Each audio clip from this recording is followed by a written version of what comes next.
Hi, there's a lot of people that joined us. I'm going to click record. James is here. James, we haven't talked in a while. Thank you for being here. That's a beautiful sunset in your background. How are you? Doing well. Rachel and I have the same cold.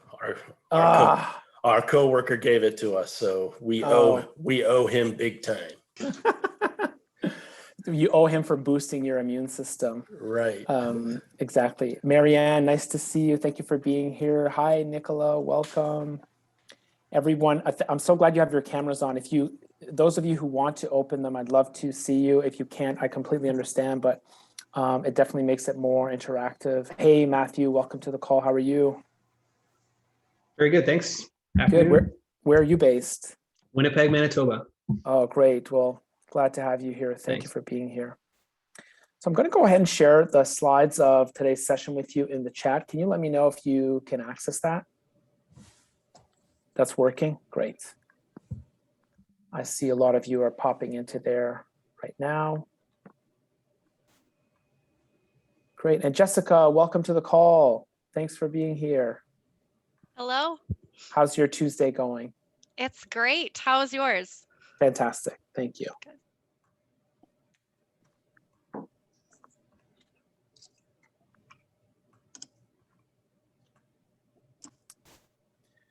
Okay, so we've got the slides out of the way. I want to say a quick hi to Emma. Those of you who haven't met Emma Runzer-Boucher, Emma's been working at SparkPath for the past couple of years, and she's spending her whole summer reaching out to new people who haven't heard about the challenge cards and challenge mindset before. So that's been a great learning experiment for her. And maybe some of you met her already through those calls. So welcome, Emma.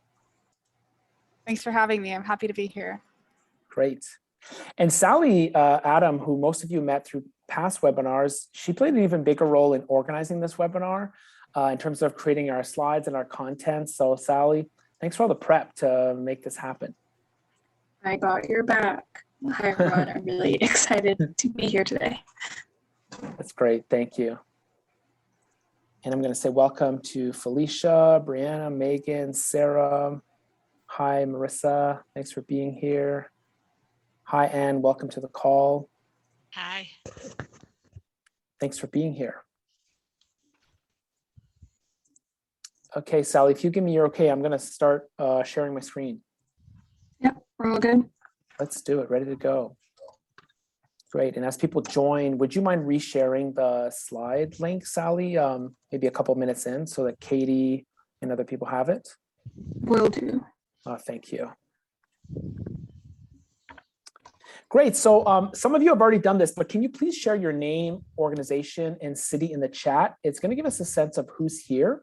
And if we have a few moments today, we're actually going to try to put us in breakout groups for a specific activity that we have in mind. So if you haven't already done so, please tell us who are you working with or for, and which city are you based in?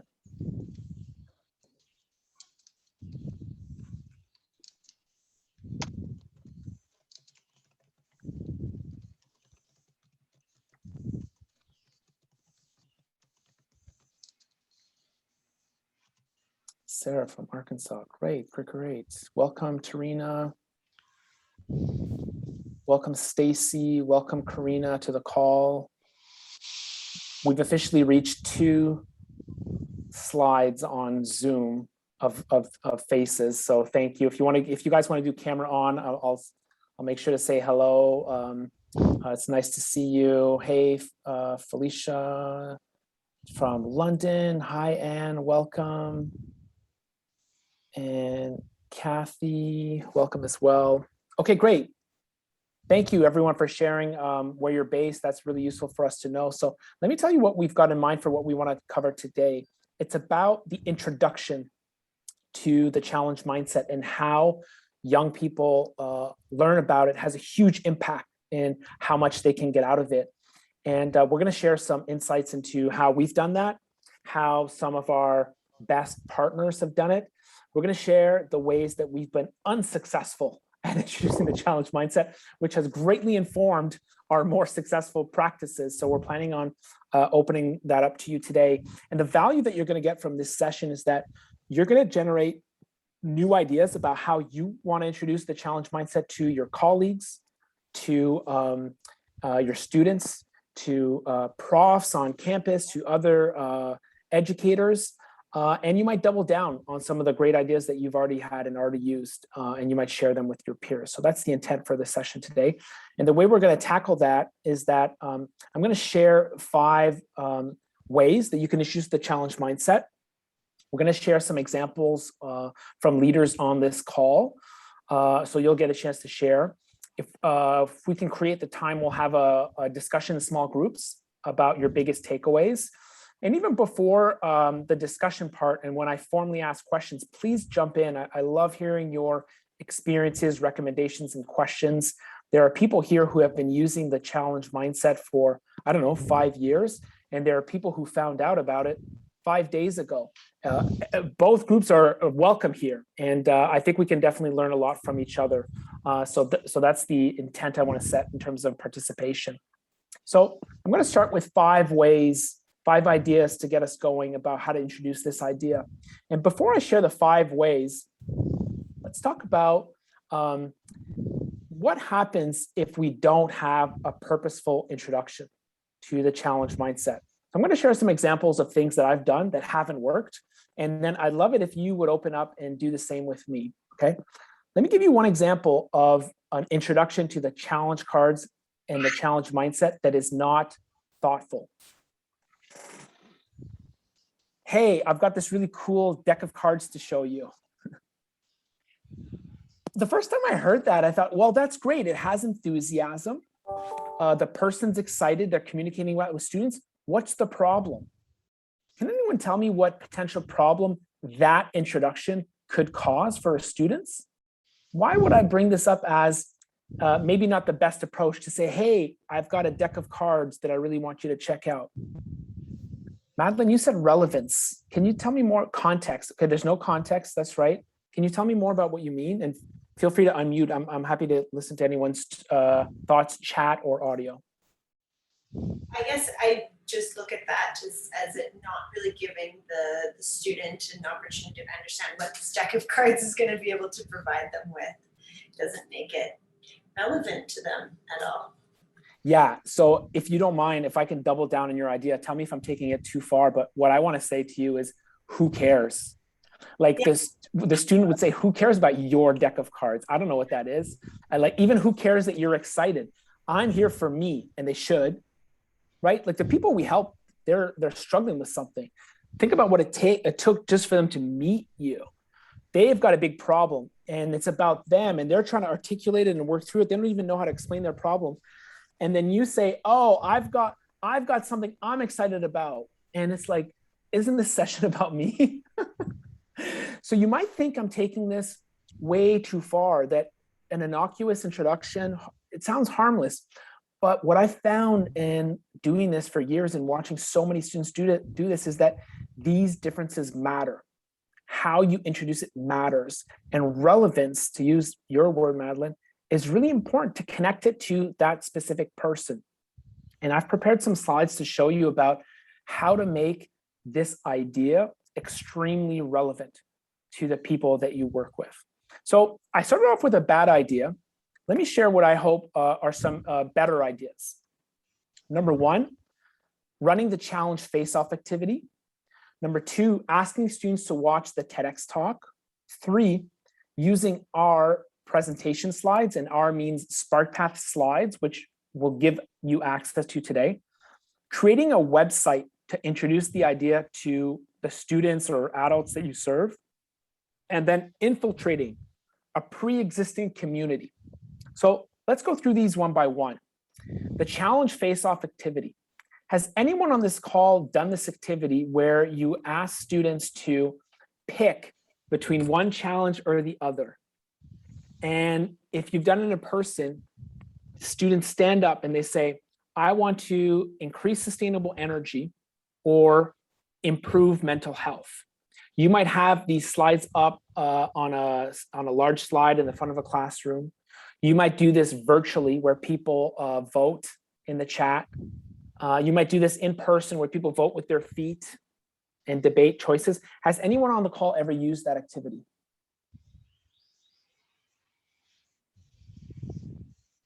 I think it might be new to some of you. Okay, great. So let's start with this one. I love the challenge face-off because it's a very simple, very accessible way to introduce the idea of choosing challenges to work on instead of job titles. And to use your word again, Madeline, it's relevant because students get to choose. They get to pick what it is that they want to work on. And they learn a lot by doing this activity. Obviously, to do this activity, you could use our tool, the challenge cards. You could use the United Nations Sustainable Development Goals as another example. Would you rather work on this goal or on this goal? And by having students vote, you get quick, easy participation. One of the biggest principles about having a good introduction to the challenge mindset is you need to involve the student. Okay, involve so much that eventually they're driving. They're in charge, they're driving, they have ownership. They have ownership of their careers, they have ownership of the career development process, they have ownership of their choice of challenge to take on. It's very different than saying, hey, I've got this tool that I want you to do. I know why it's important. Just trust me, let's do it. It's a very different way of doing things. So could you imagine an entire classroom voting with their feet, going to one side of the room or the other? It generates a lot of social energy. Wait a minute, why are my friends going to this side? Why are they going to that side? And you can even ask them to debate. Why did you choose that challenge? And try to convince someone from the other side to join you. When you ask them, why did you choose that challenge? They get to make meaning of their choice, meaning of their decision. And that creates that context, that relevance for them. And we all know the importance of meaning making in the career development process. So as an introduction, I think this is one of the best ways to do it. I call it the challenge face-off, and we'll show you slides where you can do the same activity with your students. One of the ways that I've seen this done that I really like is you can choose challenge cards for examples of challenges to work on, and then you can ask students to come up with their own challenges. What other problems do you see now that you know the challenge mindset a little bit, what other challenges do you see in the world that you might want to work on? Now the ownership is getting to like radical ownership. Now they're seeing their world as challenges, problems, and opportunities, which to me is one of the best outcomes of a challenge mindset intervention, because you know that you're not asking students to choose one challenge for life. You're preparing them to choose multiple challenges over the course of their lives. So that's a big favorite for me, the challenge face-off activity. I'm going to give you another one, but I'm going to pause here for questions, comments, reactions. What do you think about that activity?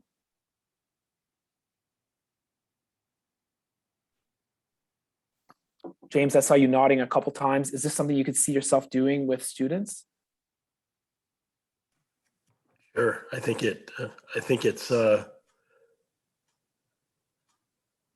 gets them thinking and moving and processing.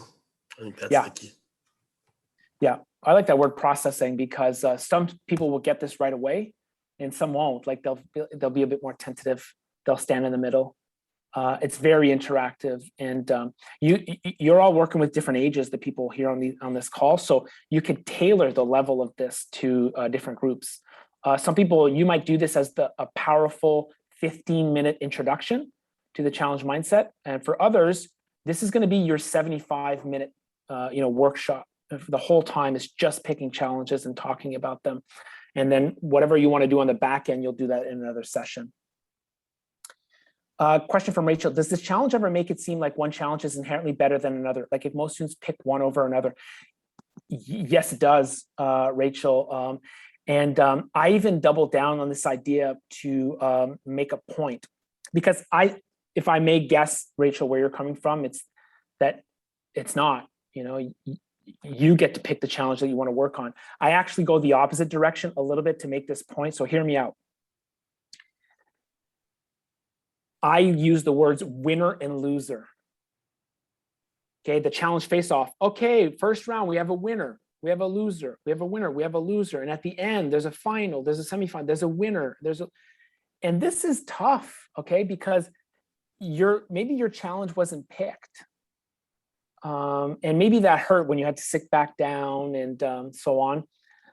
But I want to pass the important message is that if you don't choose the challenges that you want to work on, someone else will choose for you. I like to tell them twice, if you don't choose the challenge that you want to work on, someone else will choose for you. I even did it this way a couple of times. In the last round for the finals, let's say that 40 students voted for this one and 20 for that one. I decided, you know what, it's my game. I'm running this activity. The challenge that 20 people picked, I'm making you the winner. Could you imagine the reaction from the students? It just hurt them, right here, like this sense of fairness. But it's just a game. It's playful. It was to teach that lesson, which is if you don't choose the challenge you want to work on, someone else will choose for you. And choosing a job title is not a predictor of you eventually knowing what challenge you want to solve. You have to do that separately. And my point of view is that it's more important than the job title. So thanks, Rachel, for reminding me of that. I've given you some provocative ideas about how to do it. And if you can provoke students in a safe way, I think it's a great technique. Let's keep going. So this is what it looks like, by the way, on the slide. If you're doing the challenge mindset, challenge face-off activity, you got 2 challenges and you get people to vote. Another one where you're looking to scale your impact is sending students the TEDx talk ahead of time and asking them to watch it. This is story format. It has humor. For those students who have already seen TEDx talk, it's a familiar format that they are aware of. It's very digestible information. It's a commitment to watch a 15-minute video, but the time passes rather quickly. I added this other part here. Add a comment on the YouTube video with a relevant question or reaction. Can someone tell me the benefits? What would be the benefits of having a student write a comment on the video, either directly on YouTube, there's a comment option, or within your your whiteboard, whatever classroom tool you're using for discussions? What's the advantage of getting them to ask a comment or a question or a reaction? Can anyone share the benefits of that?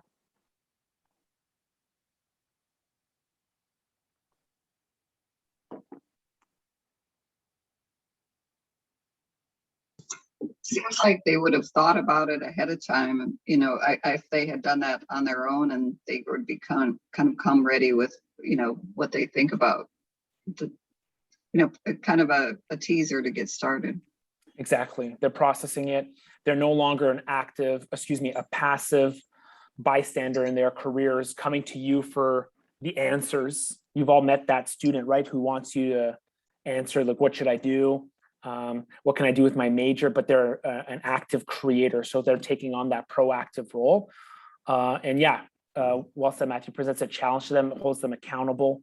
I like that way of looking at things and helps them make the challenge mindset relevant to their lives. And I think a lot of you are scaling what you're doing. Like, you only have a limited amount of time for students and you have so many people to help. You want to make sure they're as prepared as possible to maximize their time with you. And this is an easy way to do that. And you know what? If you're in my slides, you've got the link to the TEDx there if you want to do that. Okay, moving forward, our next approach is using our slides. So using our workshop presentation, we've got a typical format that we go through where we walk them through a standard talk track that's challenging the way that they see their future and their careers. And this involves an interactive slide that pushes back on this idea of making job titles the heart of career development and inviting them to consider challenges instead, giving them examples, a small challenge face-off game, and then this key message that the world needs you. So this is a slide deck that you can use in your sessions if you find it useful. So for example, if you're running a workshop with the digital challenge cards, you can use this talk track.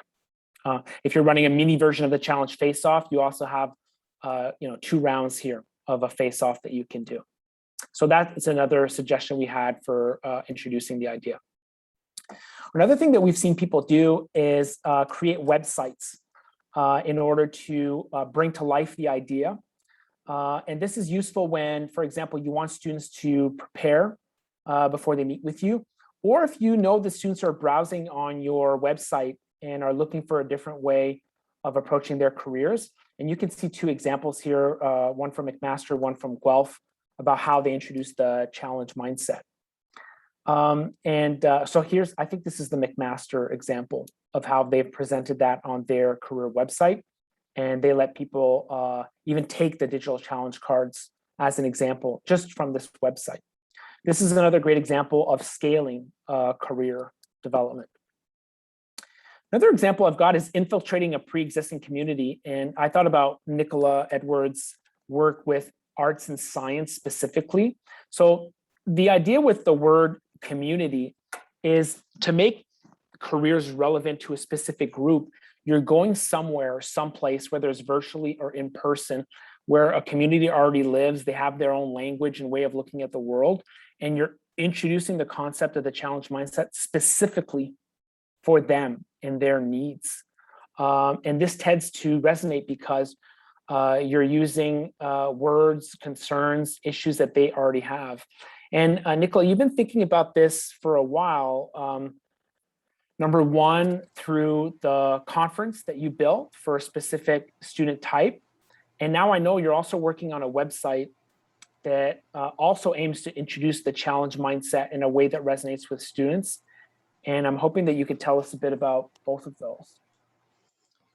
Sure. So the inaugural conference was last year, and I have a group of arts and science students. I have those left and right brain thinkers who are very interdisciplinary. And we don't talk enough about the idea of career development or even what career is. And I tried to do a lot of conversation around that and then sit the career challenge mindset within that. So acknowledging that, one of the things that really hurts my heart a lot is when a student comes to me and says, I'm so sorry, I know I'm supposed to have this all figured out, right? And these are post-secondary students, and sometimes it's in fourth year, and you just feel for them. They're still in their early 20s, and they're trying to figure out how they're going to launch themselves in the new world. And it's an identity change, right? They're going through this process. And so they've received this message that they're supposed to have it, but we haven't really told them what it is yet. So we don't provide enough of that information. So the conference was really about that for me, in terms of helping them explore and understand more about what's available to them, what's possible to them. So we created 9 events. There was 3 presenters, 3 workshops, and 3 panels, and they were spaced out over 3 days, over a week and a half, at different times of the day. So it was like a choose your own adventure. You didn't have to come to the entire conference. You could just go in and register for the things that were lighting you up. And so I had JP there, graciously came and provided the career challenge mindset to the students for us, and they got a lot out of that. I know he mentioned the TED Talk, and I'll tell you, from when I work one-on-one with students, I always have them watch that. And 150% of the time, the first thing they'll say to me when they come back to debrief is, I'm so relieved. I don't have to pick one job title. And why did they have that for me in high school? We should be doing that in high school so that I understand better that I don't need to be picking a single job title for the rest of my life, that there's so much more out there, so many other possibilities that I can look at, and it reframes that for them and takes that fear away for them, that uncertainty that they feel like they're supposed to have. So the conference was a way of exploring more about what was possible. We had alumni coming back. We had a physicist who also has a jazz vocalist career, and she spoke about how those things are influenced. So we tried to help them see, the arts and science students, see how those things can be influenced with one another as well. The website is a totally new project. It's not launched yet. I'm happy to share a little bit of it, JP, if you want me to, just to give you a sense of what it's going to look like. If you want to share, give me a share screen. Yeah, sure. Do you want to give it a shot and let me know if it works? You bet. I think it's fine that you're sharing it before it's made, because it kind of shows your thought process of what's going into it. Can you guys see it? Okay, you guys can see it. Okay, great. So College of Art students for me are pollinators. So that's where the bees, the sort of hive mind theme is coming from. I see College of Art students going out everywhere and being part of every kind of industry. And so I want them to see themselves in that way too. So then they see themselves full of possibilities. So this is the homepage where they, the buttons are also the side menu. So already I'm identifying, well, what are your skills? Yes, as an art student, you're collecting skill sets, your transferable skill sets that you can take out into the world and apply it to the things that are interest to you. So interest to me, AKA challenges, right? Those are the things that you want to contribute to. Those are the places that you want to serve. And so when we talk about challenges, that's, for me, that's an interest area. I talk a little bit about what is a career, and I bring this, I'm going to show you this page a little bit because it's, I break it down into, oh, please work. It's just slow, it is going. You know, what your career future, why it's full of possibilities, what it actually is. And it's not a job title, right? Which I also explicitly explain in terms of that you're looking for, it's part of your, it's a metaphorical journey, right? Where you learn, grow, and try new things in a series of experiences over a lifetime, right? It's going to evolve. And then we have a little bit about what your academic career is also bringing in for you as well. And then the heart, of course, is how you're choosing a job title. Let me take us back to the homepage, and we choose job title. And this is where so we tried to pick more question-oriented titles for the pages, so that we're thinking about, well, what are these students, when they come to a site like this, what is the question in their mind, right? I need to pick a job title. We're not picking a job title, we're choosing a challenge mindset, right? We're choosing our challenges and our interests. So this homepage then helps explain more about what the exploration framework looks like. It's quite long, so I don't want to go into too much depth. But then I also have subpages where we can explore more about who they are, their components, their values, their strengths, their character, their value. I use the VIA, so the values in action, their characteristic strengths, and their creativity. And then how to go about identifying challenges, which would lead them to making an appointment with a career advisor and then accessing the challenge mindset. Like McMaster, I'm working, that's part of the project, I'm working on how our system can supply it, the challenge mindset digital cards from the site. So that's hopefully something I'm going to add to it. And then a little bit about how to assess and plan once you start to have the pieces of the information come together. So I don't want to take up too much time because I could talk till the end of your This session, is great. but this is good. Yeah, this is great, Nicola. I'm going to take back the lead here, but thanks for showing us. I haven't read all the content, but I got snippets and I love what I'm reading. So I can't wait to see what you publish. And when we think about introductions, this is some people's learning styles. Like, I don't know if it's fair to say that we might have, as a field, a slight preference towards extroversion because we like connecting face-to-face. You know what I mean by slight preference? I'm not saying everyone on this call is extrovert. I'm just saying as a whole. So what could that cause? Do we forget about introversion sometimes? Sure. What about introverted learning styles? Who are the students that would love to read this rather than hear it from us? They exist. So this is going to honor not just them, but a lot of other people to access that information. And you're getting a lot of positive feedback in the chat. If you want to soak up all that energy, Nicola. Thank you. Just to double down on that feedback, I want to ask for your reactions to what Nicola showed you, and then I want to ask for other examples. So let me share with feedback first. So any questions, comments, feedback from Nicola, either because you want to implement this yourselves or you just want to react? I'll open it up to the group. When is it going to be live? Right now it is, we've pulled together a pool of students and some faculty together to have a look at it with a set of questions. So that information came back today. And so we'll reflect a little bit on that. And then there's still some pages to still clean up. So the hope was by the end of July. So I'm thinking somewhere like by mid-August when all is said and done. And I would say to you, Laurel, that it's a beginning place. It's my 101. I already have a list of things that I want to bring in and add to it. As I keep looking at it, I'm like, oh, this piece needs to come in, and oh, wouldn't it be awesome to create a worksheet on that? And so it's full of possibilities for me as well. I just wanted to say to JP's point about, reaching other students on scale, and then also being sensitive to those students who like time to consider and they're more introverted and they want to soak up the information before they might reach out for help. This is going to reach, just in the College of Arts, it's about 4,500 students. But because it's going to be public facing, it'll be available to anybody. And the UX designer that I worked with was very clever, because we mapped out from grade 9 who the profile of the grade 9 student is all the way to the graduating student. So we were really hoping that we could think about what kinds of questions they would be looking for when they went on to Google, what those keywords might look like, so that this might come up and be helpful to them. Wow, I didn't know that you're working on such a breadth. That's wonderful. Okay, it looks good. We're impressed, but how long did it take? How long did it take? Delia's question. Like, I don't know if it's you measured in hours or time or. The idea was born in the fall, like in September, October, and then it just, if I had to give you hours or days, like, because clearly it's still not launched, even though the idea was born then. But that's because I have other projects on the go and other responsibilities. So we're, chipping away at it, probably a few weeks. Like, it also depends on your writing style too. I've written all the content. So when you write something, you have to go back and then it evolves, right? So there's that piece of it too. Okay. So I don't know if that's sure if that answers your question or specifically asked, but yeah, it's okay. You'd have to measure, you'd have to count, and that counting might be painful. It might be. But we're glad you're really glad that you're doing it. Thanks, guys. Okay, let me ask for any other examples.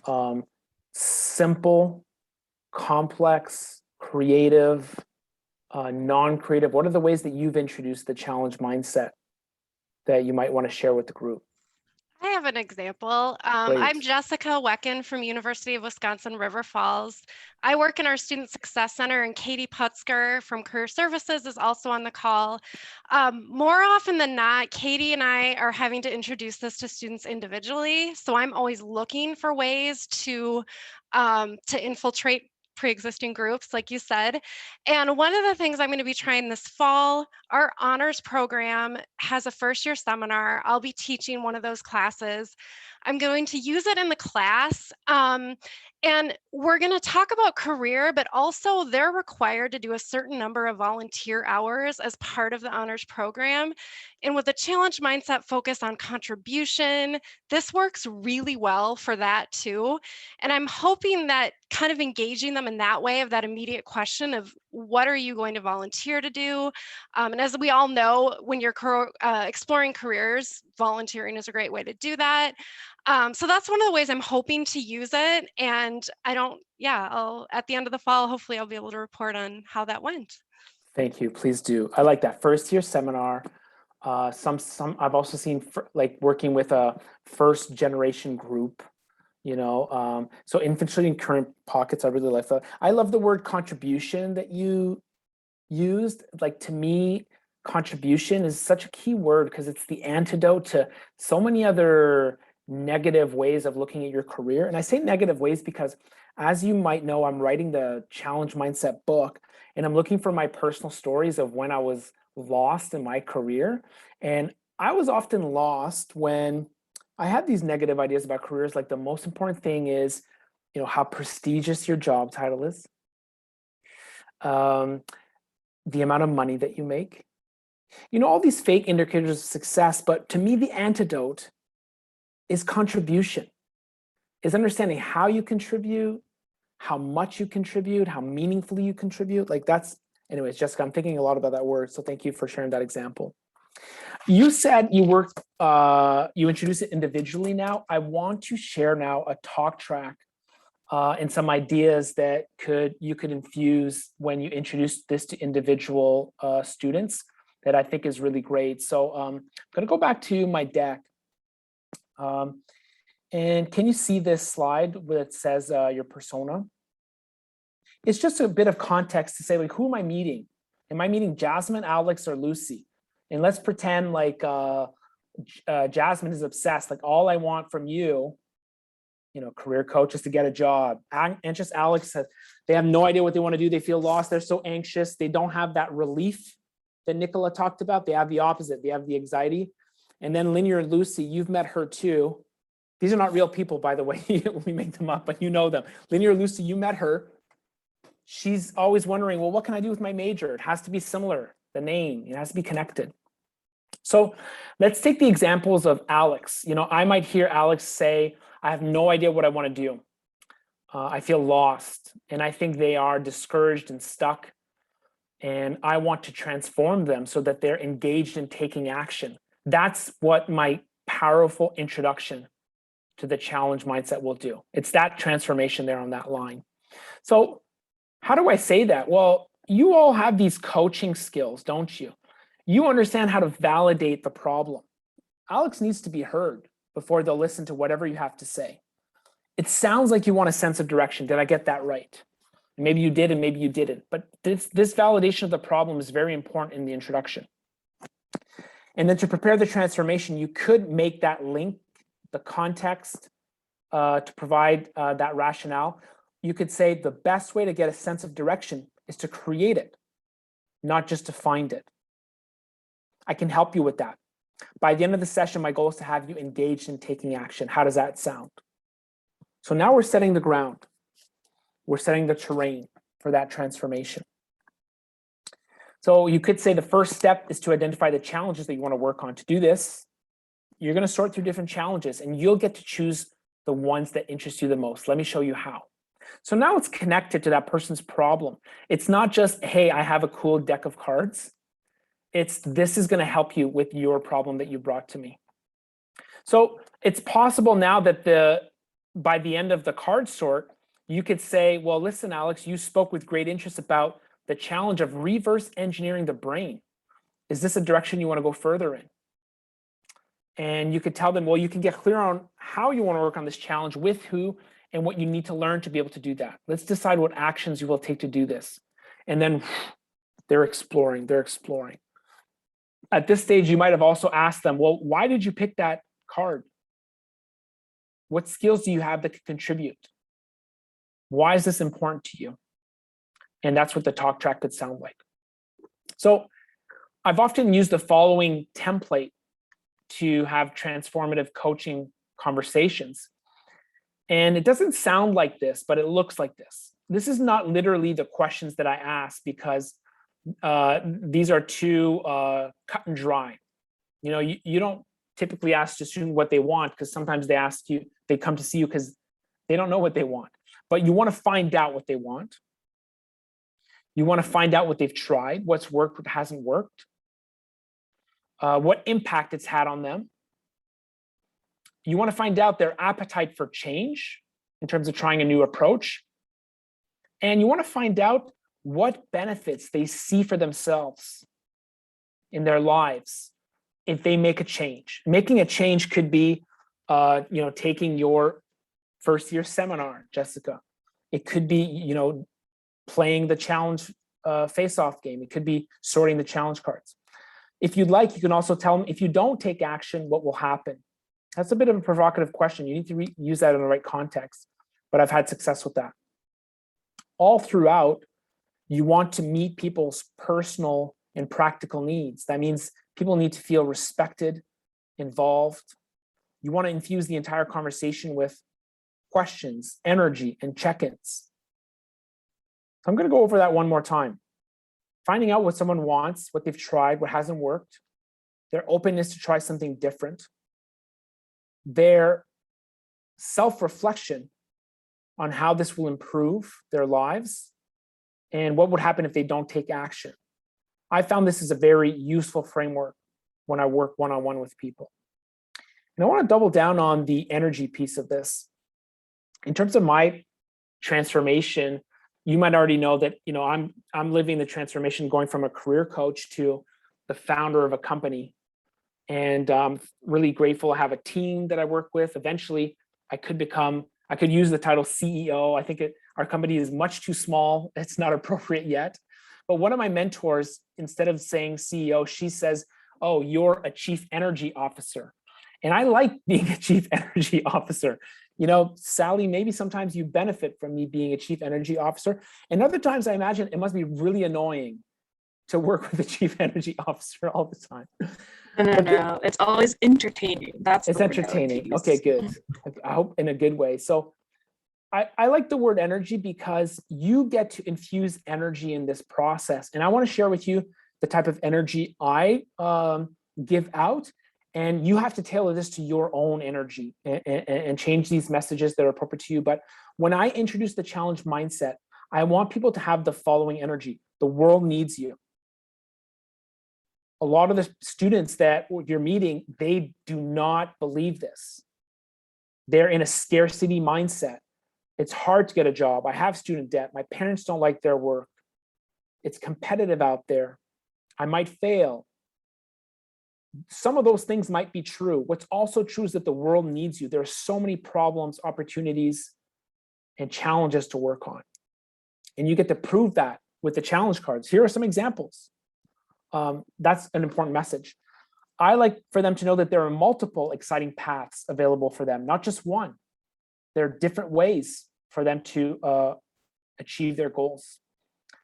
Here's a provocative one that I'm open to you pushing back on, but I like to show students that their impact is inevitable. A lot of the students that I would meet with, they think that their impact is unlikely. That's how discouraged they are. You know, they don't know that they're going to go out there and make a difference. I disagree. I've seen so many people achieve things in their careers. And I see this person in front of me and I'm excited about what they're going to do. And I think their impact is inevitable. They're going to make a difference. First, you know, let's decide where. Where do you think you want to make a difference? And then let's figure out how. That's connected with this next line here. You will make a difference. And I believe that for many students, finding out what they want is harder than finding out how to do it. And this is very relevant to you because a lot of students approach you and they want to figure out how. How do I get a job? How do I get a co-op? And really the first step is often figuring out what they want. And you've got creative ways of figuring out what they want. I mean, you use psychometric tools, you use self-assessment tools, some of you use narrative career development theory. Yet it's really hard to do. And you have the challenge cards to show them what they can work on. So there's many different ways you can do that. And I think that's more work. Okay, I want to find out from you, how does that land with you? Is that really different than the core messages that you would share with your students? What's similar? What's different? What resonates? Can you give me some feedback, please?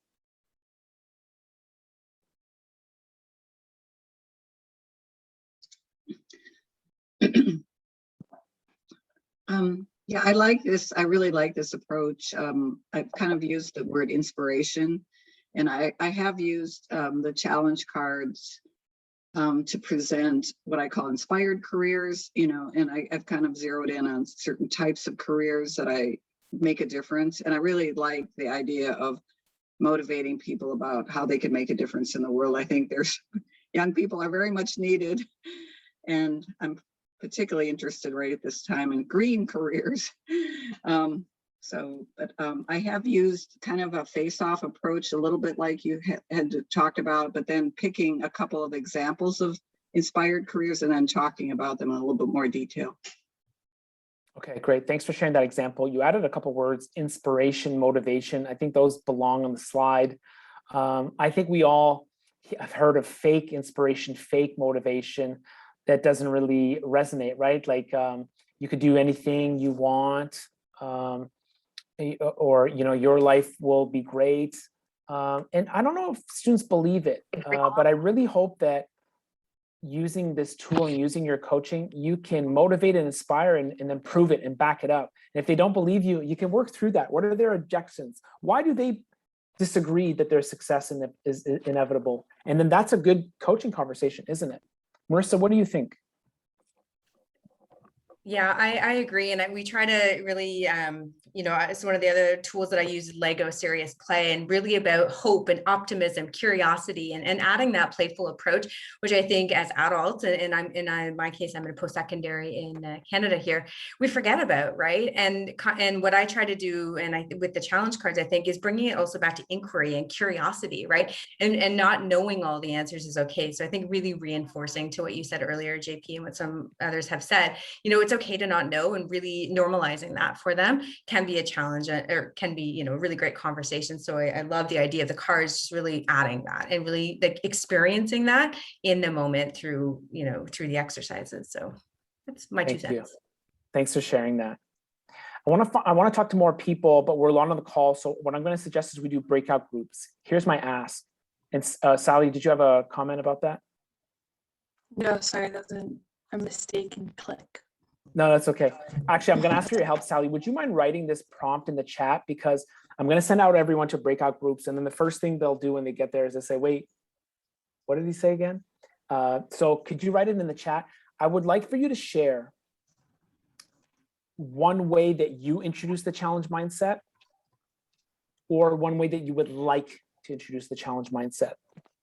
So you might double down on the way you're doing it now because it connects, or there is something you learned on this call, like you want to do exactly what Nicola's doing, or you're going to do exactly, you know, what Jessica's doing through teaching. So something you're currently doing or will do, and that way we'll get a chance to get to know each other a little bit, and we'll do the Zoom interactive portion. So this should take us about 7 or 8 minutes, and then we'll jump back and we'll get an example from someone from the group. So the way I'm going to do it is I'm going to assign 3 people per group. No, sorry, that's not true. Let me see what the math works out. 8. Nope. Great. So let's try groups of 3, and then we'll see you back here in 7 minutes. Thank you. See you soon.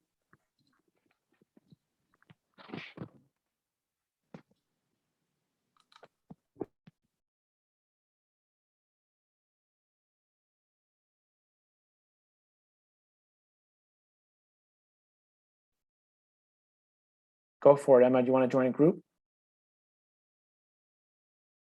Yeah, I'll join one.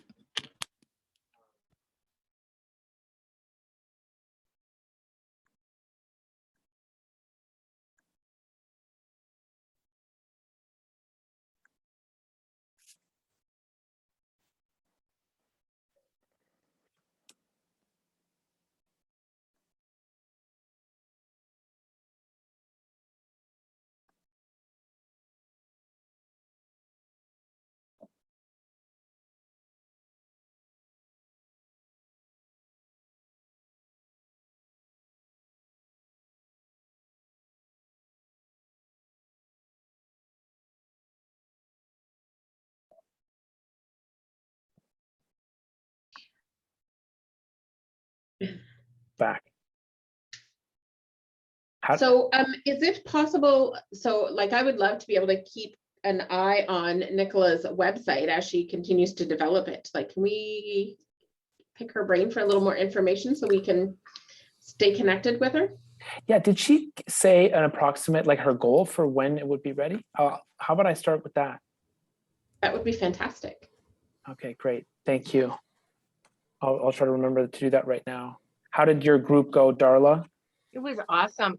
Actually, the person I was with was from River Falls, which I'm a graduate from the school counseling program at River Falls. So small world. Yeah. Yeah, that's really cool. And we live just like minutes apart from each other. So that's really awesome. Yeah. And this is the first time that you meet? Yes. Yep. Oh, that's great. That's really great. Welcome back, everyone. Nicola, quick question. Do you have a goal for when your new website will be published? I was mentioning that we had hoped that by the end of this month, but Okay. Considering that we're just getting feedback, came in today, I haven't seen any of it yet. It may be a couple more weeks, but soon. So maybe this summer? Yes. Great. We're not adding additional pressure, just to let you know, we're adding additional encouragement. Go, Nicola. Sorry, so Nicola, would we find it on the University of Guelph website then if down the road that's where we were going to go look? Yeah. I'll pop the ULR into the chat box. How's that? Awesome. That's fantastic. Thank you so much. Great. And I'd like to ask for one volunteer to share from their group. What's one insight that you'd like to share with everyone else?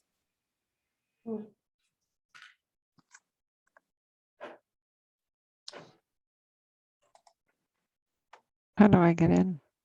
Hey, Jane. Oh, sorry. made I'm it. just thinking to myself.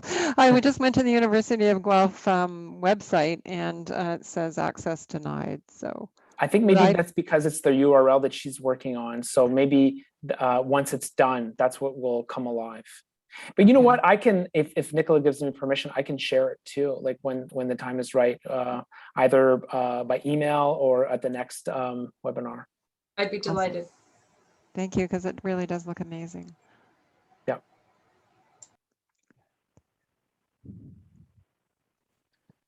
Okay, great. Eugenie, were you going to share something? Oh, I thought you wanted to share about what we talked about. Yeah, I do.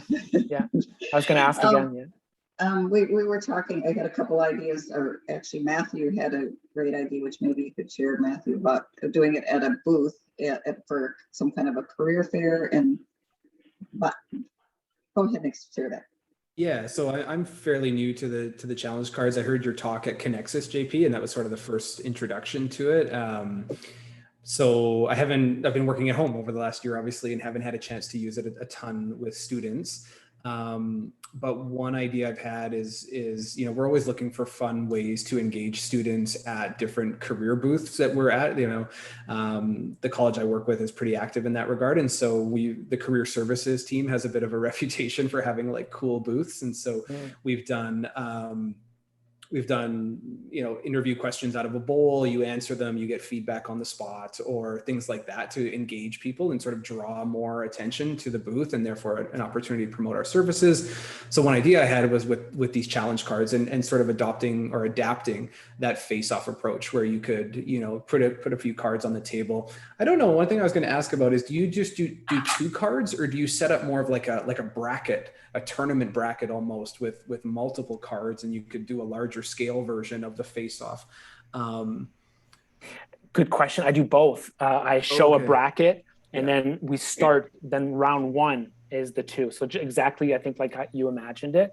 Yeah. And I've done a lot of booths with the challenge cards and with the physical cards, and I kind of lay them out so that the color hue is obvious. So that tends to attract people's eye. Mm-hmm. And your pitch to students could be, hey, have you seen the challenge cards? That's it. That's all that's my line. Hey, have you seen the challenge cards?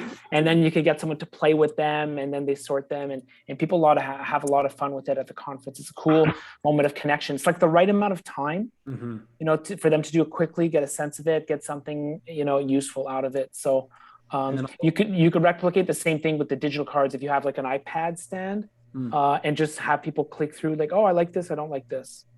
I was just going to add to that because Emma added it, and I think it's a really good point. Is that she said that some schools have used it as recruitment events for students who are interested and not sure what program they might want to talk to or which booth to go to, and I thought that was a really cool way to start and engage them from the beginning.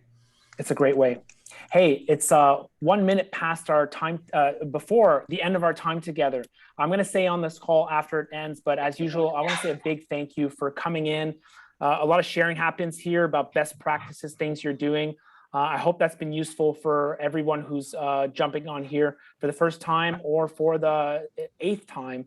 I love seeing you and hearing about the great work that you're doing and the change you're having on students. And I really appreciate that you're furthering our mission of scaling meaningful career development. So thank you so much for being here.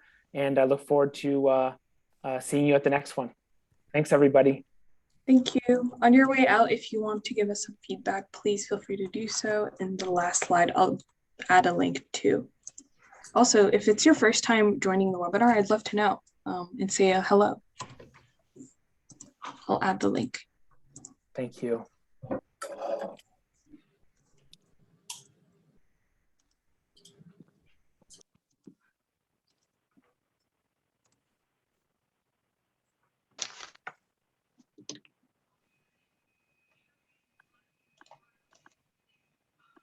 Thanks for those ideas, Matthew. I like them. When's your event?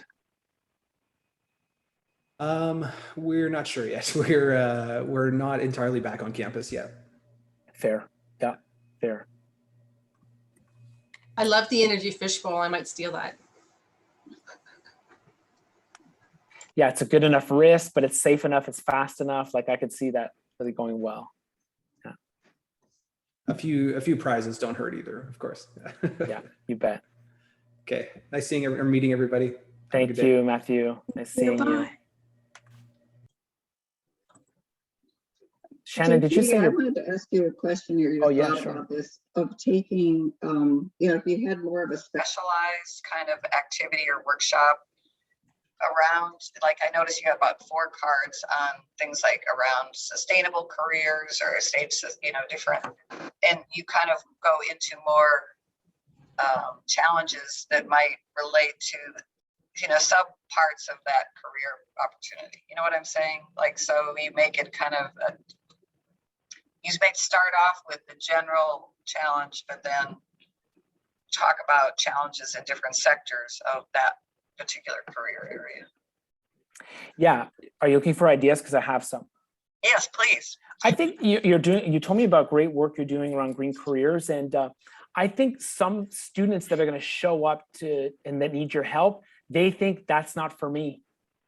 I didn't study environmental science. I can't work in a green career. Okay. And that's not right. So you need to get them out of that. So you need to cast a wide net. So even if it's green careers, I like the wide net of the whole, deck of challenge cards, skill trades cards, challenge cards all together. They take that on. Then next, if they do pick, environment related challenges, you can ask them about it, ask them why they like that. But the next step after that, now you think, okay, these students have the challenge mindset. They're learning some of these key things that I can contribute to a different challenge.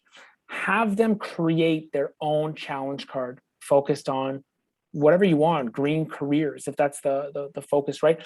And you can create an example yourself. Like, look, I made one. I like clean the oceans. Like, I don't know, I read an article about cleaning the oceans a really long time ago. That's super simple. It's accessible. It's a huge problem. Super simple, like as a concept for them to absorb, but they could all create their own challenge card with their own picture, their own drawing, the little phrase on the front and some information on the back. Now I think that they're really rolling, in terms of learning the challenge mindset. What do you think about that? I like it. I like the idea of creating the card. Yeah. I think that would be kind of a little creative effort. And yeah. I also was trying to think like how you could tie it to getting an experience in a particular challenge, experiential learning kind of thing, using it as jumping off point to, engage in an activity like what you might do next. Yeah, I like that because you made your challenge card. Now it just helps you explore more. Which companies are working on that challenge? Who works there? What did they have to learn to do that? How can I reach out to them and do an informational interview? And I like the students going straight to the source and then asking those people, what are some experiential learning opportunities that I could take on that might help me? Could be volunteering, could be part-time work. Sometimes it's just reading a book that counts too. Yeah, learning more about. Yeah, thank you. Thank you. Deb, what did you think about the session? I unfortunately missed a lot of it, JP, but I was just going to comment on what was just being said. I really like the idea of the students creating a card because I was explaining to my group, part of what I do in the school board is I work with a program called Specialist High Skills Major, where our students in grade 11 and 12 are given courses that are related to a sector that they have indicated interest in. They have to do a co-op placement in that area. As well, they receive industry certifications, recognized certifications in that area. But a lot of them, they'll go into, let's say health and wellness, and they all want to be a doctor or a nurse, but then they're taken to the Ottawa Hospital on an experiential learning trip, and they find out they could also be a radiologist. They could also work as a physiotherapist in the hospital. They could also be working within the ICT department, even for something working on R&D if they want to get into prosthetics. So they start to see there's a whole bunch of other areas that they could be doing. So I'd be curious for them to be able to, if once they go to something like that, let's say, then they make the challenge cards, and each student within that program, and some of my programs have 40 to 60 hits in them, and then you find out all these other things, and they could share that then to say, okay, if these are the types of problems, these types of things that I want to resolve and work on, this is the area within health and wellness that I actually have an opportunity to do that in. And again, talk to an industry partner, talk to somebody about it, find out information about what that's all about in terms of where they would school for it, what do they need, what's the salary, what are the, you know, what's a day in a life like in it for them. I think that'd be very beneficial. And I think it's a very creative way to expand on what's in the cards and at the same time then get them to look at within that specific sector for it. Yeah, that's very well said. If I can reflect back what you said and put it on a timeline, pre-specialist high skills major or pre-co-op, what do I want to do? And then, you know, what do I want to learn to do that? What do I need to learn to do that? That's the courses. Then they're doing this. What's my co-op or experiential learning opportunity that I want to take on? Maybe the challenge cards can help you pick. Once you're there, how good are you? How much are you contributing? What's the problem that your company's trying to solve? Your team, your department, your boss, you. I should tell you, like a lot of employees, it doesn't matter your age, they don't have clarity about the problem they're trying to solve, and it's making their lives more miserable. So of course your students will benefit from trying to articulate, I think this is the problem I'm trying to solve. I think this is how I help. So that's helping you in terms of how good you are, how much you're learning. And then the part you expanded on is, now that I'm here, oh, now I see the possibilities.